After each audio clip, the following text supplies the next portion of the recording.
ഇന്ന് നമ്മൾ ഡിസ്കസ് ചെയ്യുന്നത് സോളാർ ഫർണസ് ആണ്. സോളാർ ഫർണസ് എന്ന് പറഞ്ഞാൽ ഒരു മെറ്റീരിയൽ അല്ലെങ്കിൽ ഒരു സ്പെസിമെനിൽ നമ്മൾ ഒരു സോളാർ റേഡിയേഷൻ ഇൻസിഡൻറ്റ് ചെയ്യിപ്പിച്ചിട്ട് കോൺസെൻട്രേറ്റഡ് ആയിട്ട് അതാകുമ്പോഴാണ് കുറച്ചുകൂടി ഷാർപ്പായിട്ട് കിട്ടുള്ളൂ. ഓക്കെ, കോൺസെൻട്രേറ്റഡ് ആയിട്ട് സോളാർ റേഡിയേഷൻ ഇൻസിഡൻറ്റ് ചെയ്യിപ്പിച്ചിട്ട് അവിടെ ഒരു ഹൈ ടെമ്പറേച്ചർ അറ്റൈൻ ചെയ്യുന്ന ഒരു ഒപ്റ്റിക്കൽ എക്യുപ്മെൻ്റാണ് സോളാർ ഫർണസ് എന്ന് പറയുന്നത്. ഈ സോളാർ ഫർണസിൽ കുറച്ച് കമ്പോണൻസ് ഉണ്ട്, പ്രൈമറി കമ്പോണൻസ്. അതാണ് concentrator, heliostat and sun tracking. Concentrator എന്ന് പറഞ്ഞാൽ നമുക്കറിയുന്നത് തന്നെ ഏതെങ്കിലും ഒരു റിഫ്ലക്ഷൻ, അതായത് ഒരു പാരാബോളയുടെ റിഫ്ലക്ഷനോ റിഫ്ലക്ഷൻ കോൺസെൻട്രേറ്റഡ് അല്ലെങ്കിൽ ഒരു സ്ഫെറിക്കൽ റിഫ്ലക്ഷൻ കോൺസെൻട്രേറ്റർ ഒക്കെയാണ് നമ്മൾ എന്താണ് യൂസ് ചെയ്യുന്നത്, കോൺസെൻട്രേറ്റഡ് ആയിട്ട് യൂസ് ചെയ്യുന്നത്. ഒക്കെ നമുക്കറിയാം എങ്ങനെയാണ് കോൺസെൻട്രേറ്റർ യൂസ് ചെയ്യുന്നുള്ള കാര്യങ്ങളൊക്കെ. ഇനി ഹീലിയോസ്റ്റാറ്റ് നിങ്ങൾക്ക് ഫിഗർ നോക്കിയാൽ കാണാനായിട്ട് പറ്റും. അതായത് നമ്മൾ റിഫ്ലക്ടറിലേക്ക് സണ്ണിൻ്റെ സോളാർ റേഡിയേഷൻസ് എല്ലാം മൂവ് ചെയ്യുന്നത് ഒരേപോലെയാണ് അല്ലേ, ഒരേപോലെ പാരലൽ ആയിട്ടുള്ള ലൈൻസുകളായിട്ടാണ് അല്ലേ. അപ്പോൾ എന്താണ്, അപ്പോൾ അതിനെ എവിടെ എത്തുമ്പോഴാണ് അത് അങ്ങ് പാരലൽ ലൈൻസ് ആയിട്ട് മാറുന്നത്? ഹീലിയോസ്റ്റാറ്റിൻ്റെ അവിടെ എത്തുമ്പോൾ അല്ലേ. അപ്പോൾ ഈ ഹീലിയോസ്റ്റാറ്റിൻ്റെ ഫങ്ഷൻ എന്താണെന്ന് വെച്ചാൽ സോളാർ റേഡിയേഷൻ അനുസരിച്ചിട്ട് ഓറിയൻറ്റ് ചെയ്യിപ്പിക്കാൻ, അതായത് സോളാർ റേഡിയേഷനെ ഓറിയൻറ്റ് ചെയ്യിപ്പിക്കാനായിട്ട്. അതായത് നമ്മുടെ ഇപ്പോൾ റിഫ്ലക്ടറിൻ്റെ ഒപ്റ്റിക്കൽ ആക്സിസ് ഉണ്ടല്ലോ, സെൻറ്റർ നമ്മളിങ്ങനെ വരയ്ക്കുന്ന ലൈന്, അതായത് ഇപ്പോൾ ഇങ്ങനെ കർവ് ഉണ്ടെങ്കിൽ ഒപ്റ്റിക്കൽ ആക്സിസ് നമുക്കറിയാം, നമ്മൾ പണ്ട് പഠിച്ച കാര്യമാണ് ഒപ്റ്റിക്കൽ ആക്സിസ് എന്ന് പറയുന്നത്. ആ ഒപ്റ്റിക്കൽ ആക്സിസിന് പാരലായിട്ട് സോളാർ റേഡിയേഷനെ കൊണ്ടുവരാനായിട്ട് നമ്മൾ ഈ സോളാർ റേഡിയേഷനെ കളക്ട് ചെയ്യുന്നത്, അതായത് സോളാർ റേഡിയേഷൻ ഓറിയൻറ്റ് ചെയ്യിപ്പിക്കുന്നതാണ് ഹീലിയോസ്റ്റാറ്റ് എന്ന് പറയുന്നത്.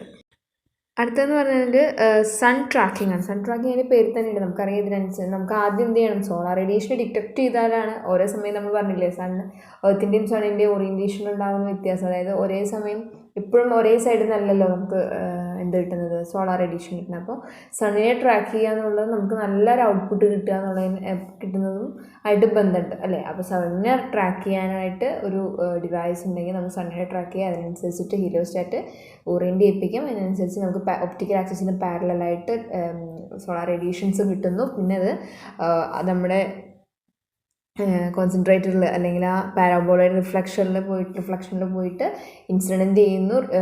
എങ്ങനെയാണ് റിഫ്ലക്റ്റ് ചെയ്യുന്നത്, ഒരു ഫോക്കസിലേക്ക് അത് കോൺസെൻട്രേറ്റ് ചെയ്യുന്നു. നമുക്കങ്ങനെയാണ് അവിടെ ഹൈ ടെമ്പറേച്ചർ ഉണ്ടാകുന്നത്. ഓക്കെ, ഇതാണ് അവിടെ നടക്കുന്ന ഒരു മെക്കാനിസം എന്ന് പറയുന്നത്. സോളാർ ഫർണസിന് കുറച്ച് അഡ്വാൻറ്റേജസ് ഉണ്ട്. അതായത് സിമ്പിൾ വർക്കിംഗ് ആണ്. പിന്നെന്താണ്, നമുക്ക് ഹീറ്റ് ഫ്ലക്സ് കൂടുതലായിട്ട് നമുക്ക് കിട്ടും. കാരണം നമുക്ക് ഹീലിയോസ്റ്റാറ്റിൻ്റെ സൺ ട്രാക്കിംഗ് ഉണ്ട്. അപ്പോൾ കൂടുതലായിട്ട് ഹീറ്റ് ഫ്ലക്സുകൾ ഇടുന്നു.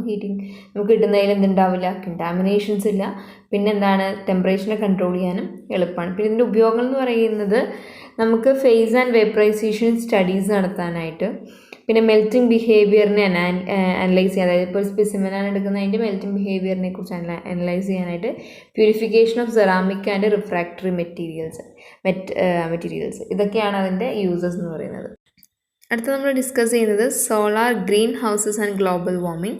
അത് സോളാർ ഗ്രീൻ ഹൗസ് എന്ന് പറഞ്ഞാൽ നമ്മുടെ പ്ലാന്റിൻ്റെ ഗ്രോത്തിന് വേണ്ടിയിട്ട്, അതായത് നമ്മുടെ അഡ്വേഴ്സ് ആയിട്ടുള്ള ഈ ക്ലൈമാറ്റിക് കണ്ടീഷൻസിൽ പോലും നമ്മുടെ പ്ലാന്റിന് ആവശ്യമായിട്ടുള്ള അതിൻ്റെ ഗ്രോത്തിനും അതിൻ്റെ പ്രൊട്ടക്ഷനൊക്കെ ആവശ്യമായിട്ടുള്ള ഒരു എൻവറോൺമെൻറ്റിനെ പ്രൊവൈഡ് ചെയ്യുക എന്നുള്ളതാണ് ഈ സോളാർ ഗ്രീൻ ഹൗസുകൾ ചെയ്യുന്നത്.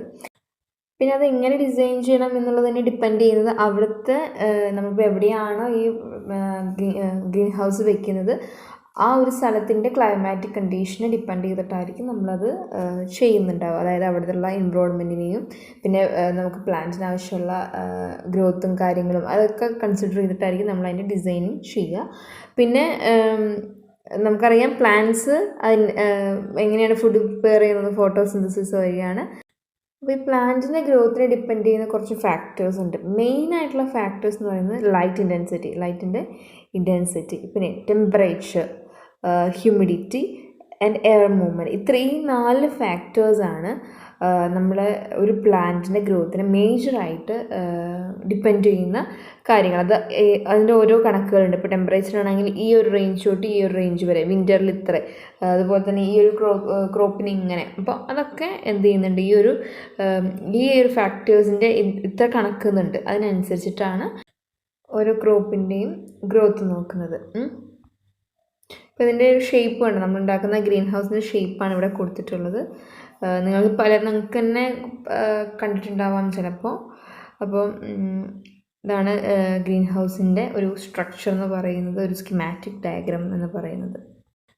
ഇനി ഗ്രീൻ ഹൗസിൻ്റെ അഡ്വാൻറ്റേജ് എന്ന് പറയുന്നത്, മെയിനായിട്ടുള്ള അഡ്വാൻറ്റേജ് എന്താണ്, അത് അധികം എക്സ്പെൻസീവ് അല്ല.